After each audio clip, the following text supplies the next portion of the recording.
Wrestling fans, if you like what you've seen, don't forget to like, comment, subscribe, and also don't forget to ring that bell. Hello, everyone. Welcome back to Big Time Memories. I'm Terry Sullivan, along with Dave Drason, Supermouth, and back with another trip back into the time machine to the days of Big Time Wrestling. Oh, boy, were they great.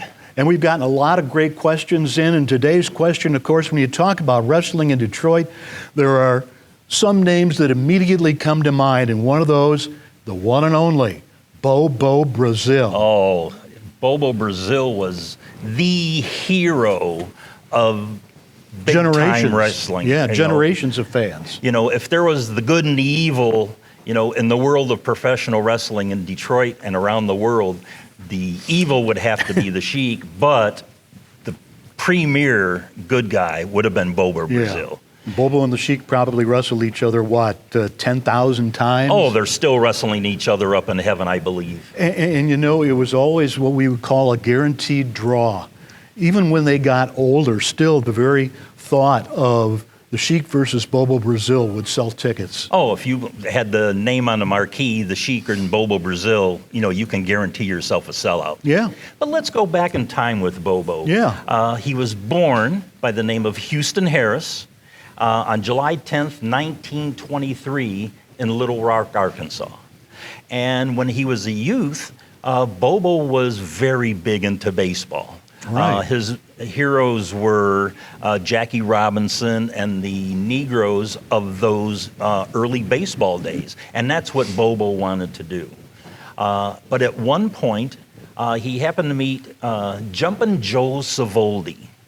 And who convinced Bobo that, you know, baseball wasn't the way to go, you know, because back in those days, they weren't making big money in baseball. Yeah. And Joe said that, you know, Bobo can really be a success and make a lot of money and make a name for himself in the world of professional wrestling. Because let's face it, Bobo was 6'6", at the time probably 250. Right about there. He wasn't as big as he was at the height of his career. But bigger than most at that time. Yep, but after training, Bobo, you know, when he was always with Joe, going to shows and setting up the ring, you know, learning his craft and, you know, paying his dues. And he made his debut in 1951. But it wasn't as Bobo Brazil. His name was Bobo Brazil. We've got a picture. Yeah, oh, and he was the South American warrior or savage or something like that. It's, you know, it's really funny to, you know that Bobo Brazil started his career that way. Right. But over time and very quickly, you know, he started making a name for himself. Whatever happened with the name Boo-Boo? Just, yeah. Well, I think Hanna-Barbera picked it up, and that was Yogi's friend, wasn't it? Right. But then wasn't there a story, in fact, you were telling me that a newspaper, whoever designed an ad for a newspaper screwed up Boo-Boo and wrote Bobo instead? Yep, and that's how his name started to change in the mid to early 1950s. Yeah. But I can relate to, you know, Bobo was my hero when I was, you know, starting, you know, Larry, everybody knows that, you know, I got started with Leaping Larry Shane, but once he passed away, Bobo Brazil took over for me. I mean, he was my idol, my everything. Yeah. You know, I would, you know, watch, you know, Big Time Wrestling, on my couch and just watch it, and then I'd take one of the pillows and jump up and give it a cocoa butt, and you know, the pillow would go down, I'd cover it 1, 2, 3, and Bobo and me won the day. You know, something that amazes me is Bobo started in 1951. It wasn't later, 51, 52. He was traveling all over the country in a day when that was unheard of. Right. Only the top echelon, the Lou Thez, Buddy Rogers, people like that traveled around the country. But Bobo was coast to coast on the main events. And at the time, the racial disparity at the time, too, was that Bobo could not wrestle white wrestlers. He had to work with other black wrestlers. But he broke that barrier just like Jackie Robinson did in baseball. So Bobo was a pioneer in helping to promote black stars of his day, and he was the ultimate star. You know, I think the thing was you didn't think of Bobo as a black man. You thought of Bobo as Bobo, a great guy. Yeah. Well, here's a funny story on that one. This would have been in 1971, and I had, idolized Bobo for so many years, but my taste changed in wrestling a little bit, and the Sheik was my idol. And Sheik was the United States heavyweight champion for the longest time, and I was very proud of that. And there was one night at Cobo Arena, 1971, Sheik versus Bobo Brazil and Lord Layton as the guest referee. Uh-oh. It was a mayhem of a bout, but the unthinkable happened. Lord Layton gave Bobo Brazil a quick 1, 2, 3 count. The Sheik lost. Bobo was the champion. I was furious. I was beyond furious. So the very next day, I went to Walled Lake, where they taped the 2 upcoming TV shows. Cobo Arena ran every 2 weeks, so the Sunday, the morning after the Cobo show, we would head out to Walled Lake and do a couple of shows. Yep, and just like with this ring, I was right in this corner right here. And Bobo came out wearing that United States Heavyweight Championship belt, and I don't know what come over me, but Bobo got in the ring, and I just laid into him. I said, Bobo, you're a thief, you're a crook, you and that Lord Layton, you should give that belt back, you should be arrested. And Bobo was getting embarrassed. And the cameras weren't rolling yet. In other words, you weren't really quiet about that. Bobo got out of the ring, told security, get that kid out of here. They kicked me out. And I made my name that day that, I gave it to Bobo Brazil. And who would have ever known that years later you were riding with him and going here and there and everywhere? Yeah, when I was the photographer and writing the body press program, we'd, travel, to all the different cities, in the territory. A couple of those I remember is one time we were driving to Toronto. Me, Bobo Brazil, and Tony Marino. And when we went through the tunnel, they had the duty free. Uh-oh. Bobo would always stop and get 2 liters of Canadian Club. 1 to drink on the way up, 1 to drink on the way back. So we went up, did our show in Toronto, had a great time, and on the way back, Bobo and Tony are hitting the sauce. And we're on the 401 coming back. And out of nowhere, here comes the police and pulled us over. It's like, oh no, hide the Canadian Club. So Tony Marino was driving. So the officer comes to the passenger window, and Bobo's sitting there and rolls the window down, and the officer looked inside and he sees Bobo and Tony Marino, and he's like, oh, hey, how you doing? And he said, do you know you were weaving on the road? And Bobo goes, well, this Tony Marino here, the Italian, well, he speaks with his hands, so he's always doing this and stuff. So Tony was like, weaving on the road, and probably from a little bit of the sauce, too. Yeah. But anyway, the officer, they both had a little bit in them. And me as a kid, back then, I'm like, well, these guys know what they're doing. They're the professionals. And it's like, I didn't think about drunk driving at the time.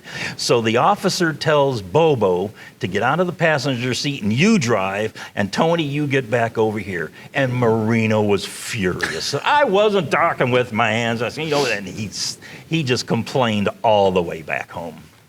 Bobo, of course, had the famous Cadillacs. Oh, yeah. He had, Cadillacs, always dressed to the nines. Yeah. And even in the ring, Bobo, his trunks, his ring jacket, and his boots, with always that BB on the side of his boots. I mean, he was class personified. And he was also a very giving person in terms of the younger people, like yourself, who wanted to get into the business as a manager. He knew you really well as a photographer, but then you went to him for some advice. Yes. I remember one of the very first times going against Bobo. I was managing the Sheik, and the referee's back was turned, and I reached through the bottom rope, and I grabbed Bobo by the boot.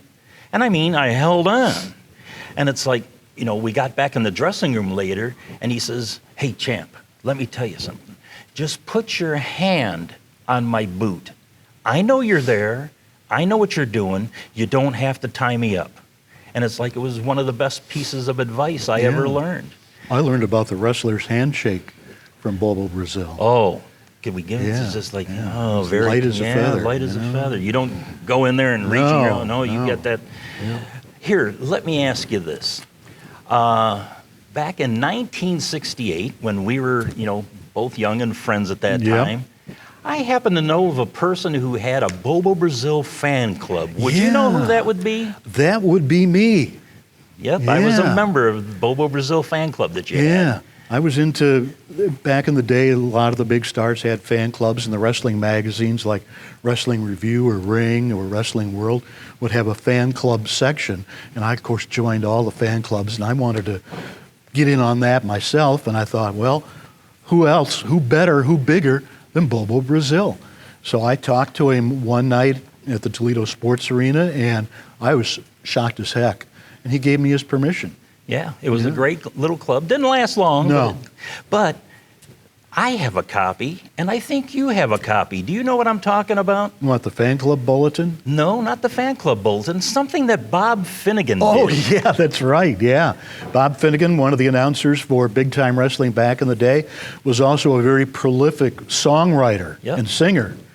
And he wrote and Recorded. sang the Ballad of Bobo Brazil. That on was Peace sold, Records. Yep, that was sold at Cobo Arena, and there was, like in the body press, there was a ad. You could buy it for 50 cents. Yeah. Yeah, I remember. Cocoa butt that mother. What can I tell you, baby? 'Cause that was something Bobo always said. What can I tell you, baby? Yep.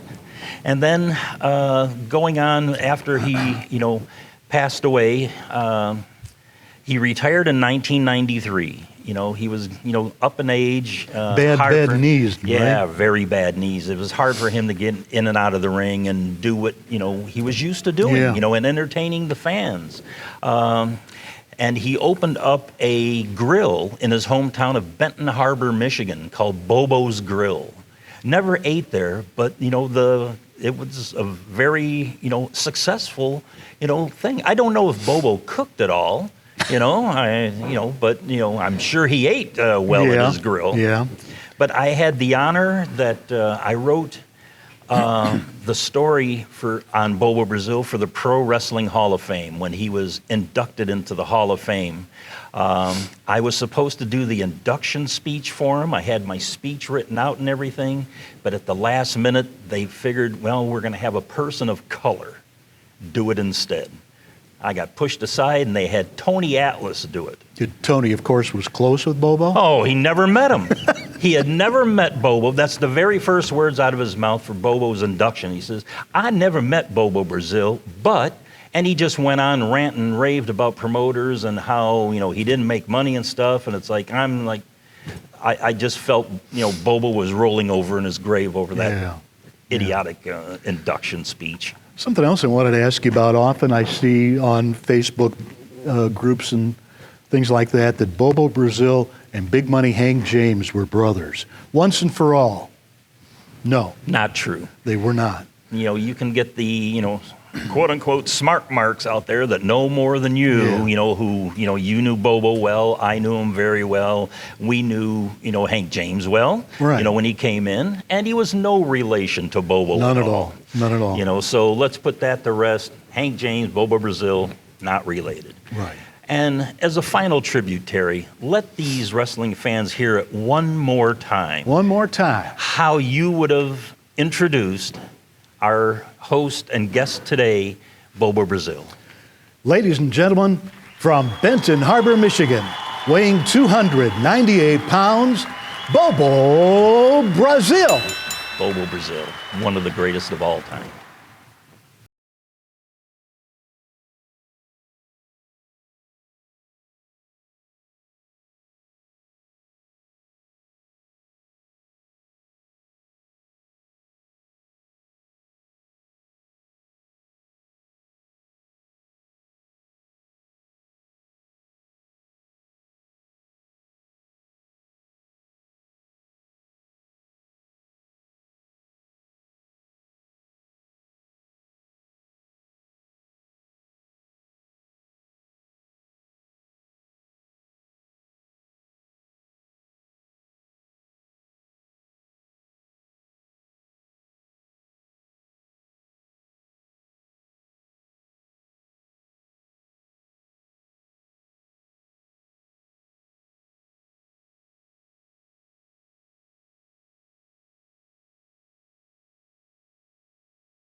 I'm really proud to say that I'm a part of IBW.